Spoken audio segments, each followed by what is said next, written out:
Hello guys, मी काजल. माझ्या mini ब्लॉगमध्ये तुमचं स्वागत. सकाळी सकाळी मस्त चहा घेतला. चहा घेताना जो काही ग्लो आला होता तो फिल्टरचा होता. बरं, झाडाला छान असे टमाटे लागले होते. जोपर्यंत महाग आहे तोपर्यंत टमाटे पिकले म्हणजे बरं. मग काय, तेवढं झाल्यानंतर डाळ तांदूळ भिजवू म्हटलं. मस्त डाळ आणि तांदूळ वेगवेगळे काढून घेतले. त्यात थोडी थोडी अशी मेथ्या टाकल्या आणि छान त्यांना बाहेर जाऊन अशी अंघोळ घालून आणली. तेवढं सगळं झाल्यानंतर मग त्यांना म्हटलं आता तुम्ही 4-5 तासासाठी आराम करा. मग त्यांना छान असं पांघरून दिलं आणि 4-5 तास झोपी लावलं. मिक्सरमध्ये गरा गरा गरा गरा फिरवून घेतलं. मिक्सरचा चक्कर कमी वाटला.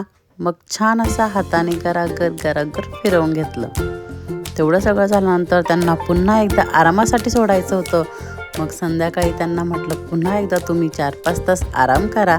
तोपर्यंत मी छान अशी दाबेली खाल्ली. असा होता माझा आजचा दिवस.